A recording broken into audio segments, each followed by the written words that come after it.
Ọmarịcha onu abụ ụtọ ndị ọbụ abụ Gentle Voice Chorale bụ nke jupụtara ebe niile dịka ha merụbere njem ọgbụgba afọ 15 ha dịka ha chịkọbara mmemme akpọrọ Festival of Hymns Concert.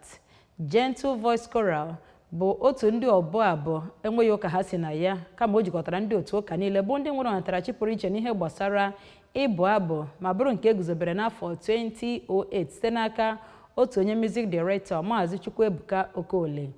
Onye nta akụkọ anyị bụ Emmanuel Chigbata sonyere ha na ya bụ abụ ma wetara anyị ka o si wee gaa.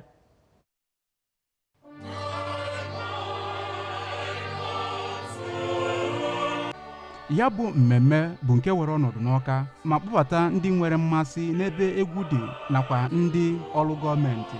Ya bụ mmemme bụ nke were ọnọdụ na mgbede ụnyaahụ bụ nke bidoro site na ọtụtụ ukwe bụ nke na-emetụta n'obi dịka Savior Gain to Thy Dear Name We Raise bụ nke gbadoro ụkwụ mere ya bụ mmemme jide ụda. Na ya bụ mmemme emere ọtụtụ ihe dịgasị iche iche ma kwekwa ukwe pụrụ iche dịka I bind unto myself today, hark hark my soul, rock of ages cleft for me, nakwa tinyere ọtụtụ ukwe ndị ọzọ. Tinyekwere ukwe ala Nigeria tupu eme independa, n'oge independa nakwa ka emechara independa.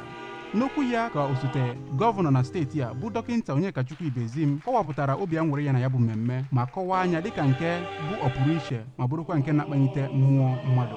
O mere ka amata na gọọmenti steeti na-akwado ụdị ya bụ mmemme karịa ife arụsị ma kwee ndị ọkaabụ ahụ nkwa ịkwado ha. Kọmishọna na-afụ maka mgbasa ozi bụ Sir Paul Nwosu nakwa onye isi ụlọọrụ Anambra Broadcasting Service bụ Sachido Obidegwu onye bụ onye isi na ya bụ mmemme kọwara ya bụ mmemme dịka nke bụ ọpụrụ iche ma too ha n'ịdịkọta ọnụ afọ 15 ma kọwaa mkpa egwu dị n'ịkwagote ndị ntorobịa.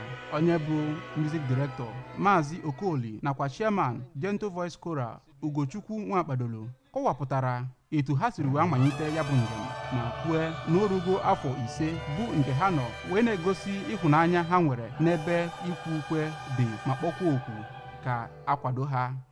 Ọtụtụ ndị nlekọta nke ya bụ ndị ọkaabụ bụ Sir Chuma Chukwuka, Sir Izuchukwu Nwabueze, Chief Jesse Nwakpadolo, Sir Jude Emecheta, Maazị Chukwudi Ezenwa nakwa onye na-anọchite ọgbọnta nkwado Idemmili South n'ụlọ omeiwu na steeti a Barrister Ebuka Igwe bụ ndị bịara ya bụ mmemme ma kwe ha nkwa ịkwado ha. Site n'Awka, Emmanuel Chigbata maka akụkọ ụwa ABS.